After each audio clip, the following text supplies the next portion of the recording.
Sa Imus, Cavite, nakuha ng CCTV camera ang mga nakasibilyang pulis na puwersahang pinasok ang isang bahay. Buksan mo na! Buksan mo!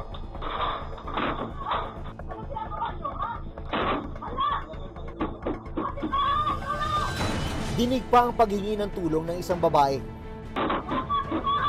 Mayroon kami tayo! Papatayin kita, tigil mo ito mo. Nakita po natin na pagkatapos silang mag-conduct ng operation is nagawa po nilang pagnakawan pa yung nahuli nilang suspect sa illegal na droga. Pagkaalis sa bahay, tangayin na raw nila ang ilang gamit at 80,000 pesos na pera. Sa Sampaloc, Maynila, isang grupo ng kalalakihan ang nakuna ng closed-circuit television o CCTV camera habang papunta sa isang computer shop. Ayon sa may-ari ng shop, tinangay ng 5 lalaki ang 40,000 pesos na kita niya. Sa San Carlos City, Pangasinan, 2 lalaki ang itinurong sangkot din sa pagnanakaw. Ang kinuha nila sa biktima, umabot naman sa 150,000 pesos. Nang imbestigahan ang 3 kasong ito, lumabas na ang mga sangkot, mga pulis. Mapanagot kaya sa batas kung ang ilang alagad nito mismo ang sangkot sa krimen?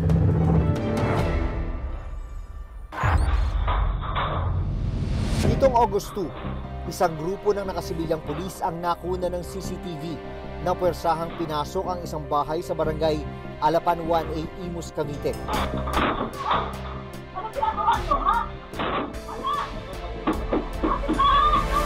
Sa video, maririnig ang paghingi ng tulong ng isang babae. Mayroon kami tayo! Papatayin kita, tigil mo ito mo. Napasok ng mga pulis ang bahay ng babae. Dali niya, babae na yan. Saka binuksan ang compartment ng isang motorsiklong nakaparada sa labas. Nang lumabas ang ilang pulis mula sa bahay, bitbit na nila ang rim at gulong ng motorsiklo. Bitbit din nila ang babae do manoy sangkot sa illegal na droga. Ayon sa anak ng babae, kinuha rin ng mga pulis ang laptop, iba pang gamit at 80,000 na ipon niya.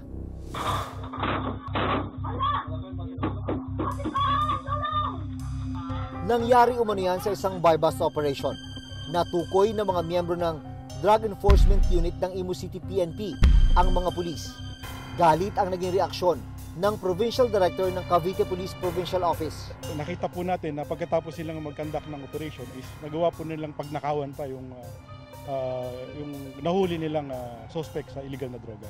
Tayo po ay mag-iimbestiga at aalamin po natin kung ano po talaga ang nangyari. Unang narelieve sa pwesto ang 8 pulis na persahang pumasok sa bahay at ang kanilang opisyal kahit pa hindi ito kasama sa aktual na operasyon. Sunod na nasibak sa pwesto ang hepe ng Imus City PNP.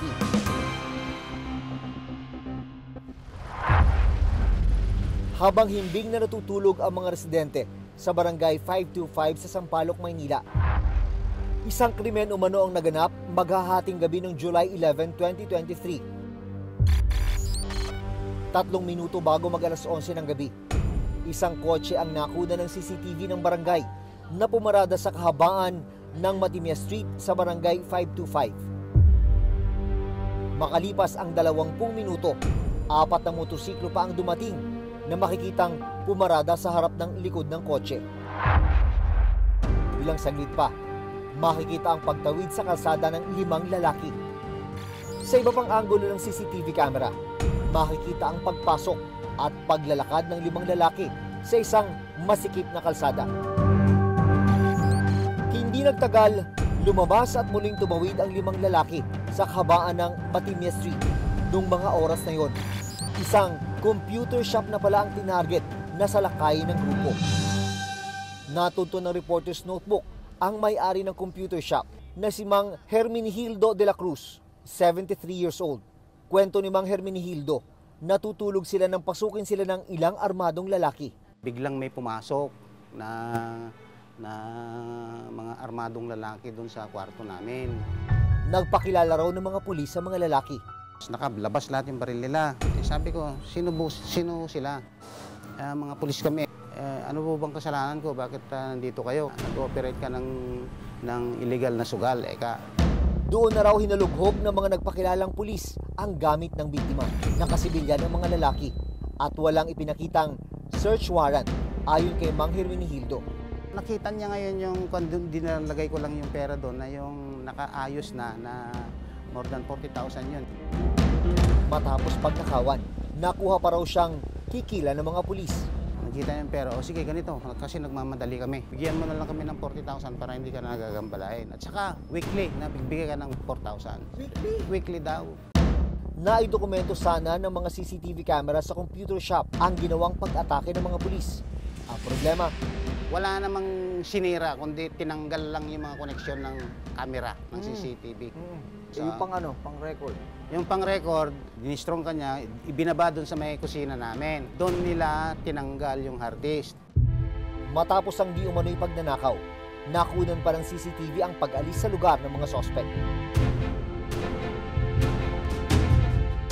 Isa sa ibinagtataka ng mga opisyal ng barangay ay hindi man lang daw dumaan sa kanila ang mga pulis para makipag-ugnayan bago pumunta sa computer shop.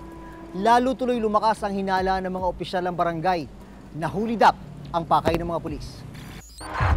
SOP talaga yan. Kung halimbawa mayroong mga operation, dumadaan talaga muna sa barangay yan, no? Then tapos niyan, syempre, iaano niyang chairman, then sasabihin kasi epicent order ako. So, then merong cooperation. So, ganun talaga dapat. Pero SOP itong natin. nakaraang operasyon, dumaan po ba ng barangay yung mga pulis para makipag-coordinate? Wala po. Illegal na yun, na operasyon. Kinabukasan, agad na nagsumbong sa PNP National Headquarters sa Camp Crame si Mang Hermenegildo. Naglakas loob akong nagsumbong kasi uulit-ulitin ako dyan. Wala na, gagatasan ka na yan habang panahon yan. Sa tulong ng CCTV footage, natukoy ang pagkakakilanlan ng 5 pulis. Sila sina Staff Sergeant John Erwin Isaac, Staff Sergeant Ryan Pakulan, Staff Sergeant John Mark Dabukol, Patrolman John Lester Pagar at Patrolman Jeremiah Pascual. Ang 5, mga tauhan ng Manila Police District Intelligence Operations Unit. Sinubukan namin kunan sila ng panig, pero hindi pa sila sumasagot sa ngayon. Nagpaunlak ng panayam ang tagapagsalita ng Manila Police District. Ano bang pakay talaga nila? Ang pagkakaalam natin na according na rin doon sa sinasabi nila, no, nagkakandak sila ng anti-illegal gambling operation dito sa area kung saan nga ang sinasabi nila itong computer shop na ito ay nagpapatakbo ng online gambling. Pero dokumentado ba yung operasyon bago ito ilunsad? Tinitignan kung meron silang mga lapses dito sa mga tinatawag nating PNP operational procedure natin pag nagkakandak tayo ng operation. Sa pagkakaalam natin, doon ata may mga pagkukulang tayo dun sa mga ganong dokumento. After nang mangyari yung insidente, hindi na sila nag-report sa Manila Police District. Matapos magtago, July 17, 2023, voluntaryong sumuko ang 5 sangkot na pulis.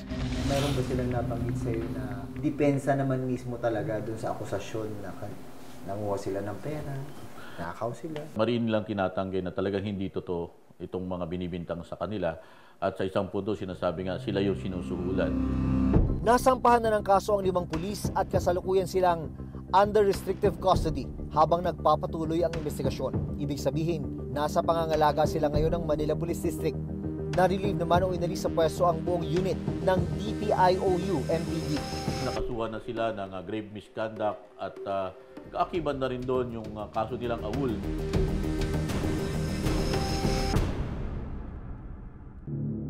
Alas 7:30 ng gabi ng July 13, 2023, isang tindahan ang pinagdakawan sa San Carlos City, Pangasinan. Ang 2 lalaking sospek nahagip rin ng CCTV na lumabas at tumakbo papalayo sa lugar. Sa isinagawang investigasyon ng San Carlos City Police, natukoy ang pagkakakilanlan ng 2 sospek.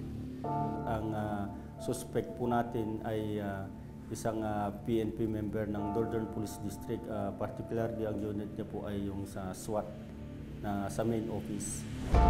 Ang isa pang nakunan sa CCTV, natukoy na kapatid ng pulis na sospek. Ayon sa mga pulis, natangay ng 2 lalaki ang 156,000 na pera ng biktima. Yung mga suspect ay nandun sa loob ng bahay nila, ay in-sprayan po ng pepper spray itong biktima, sabay hablot po yung pera, then sabay takbo. Kalaunan, naaresto at sinampahan ng kaso ang mga sospek. Sinampon po natin ng 3 kaso, yung sa robbery hold-up na ginawa niya, yung 10591 or yung illegal possession ng mga baril at saka yung Republic Act 4136 yung illegal na paggamit ng registration plate. Ayon sa chairperson ng Commission on Human Rights, sakaling maging biktima ng krimen, nasangkot ay mga alagad ng batas. May mga ahensya ng gobyerno na pwedeng takbuhan para magsampa ng reklamo. Pwede naman magsampa ng kaukulang reklamo tulad ng Ombudsman, ang Office of the City Prosecutor, Civil Service Commission, at kung may paglabag naman ng karapatang pantao, pwede na sa amin sa Commission on Human Rights. Ayon mismo sa PNP, nasa 3,000 police officers ang nasa counterintelligence watchlist ng PNP matapos masangkot sa iba't ibang illegal activities tulad ng extortion, pagnanakaw at pangungutong. May extortion, involvement sa illegal drugs, pangungutong, and bangketa. Minomonitor daw ngayon ang mga pulis kalawag at binubuo ang mga kaso laban sa kanila. Ang tanong, bakit nga ba hindi mawala-wala ang mga krimeng kinasasangkutan ng mga pulis? Hanggat hindi kasi nalilinis ang kapulisan laban sa gawaing mali, lalong-lalo na sa korupsyon, patuloy yan. Mas pinaigting siguro na pag-iimbestiga sa mga na-involve sa mga ganitong bagay at mahigpit na pagpapatupad ng kaparusahan. Sabi ng PNP, hindi nila kinukonsinti ang mga pulis na nasasangkot sa iba't ibang krimen. Napakalaking dagok nito sa aming hanay. Kaya paalala dun sa ating mga kasamahan na patuloy natin yung ating intensified internal cleansing. Tuloy-tuloy ito at hindi tayo tumigil.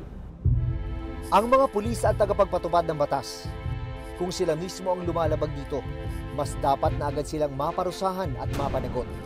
Lalo na't ang kabulukan ng isa sa hanay nakakaapekto sa imahe at tiwala sa buong organisasyon.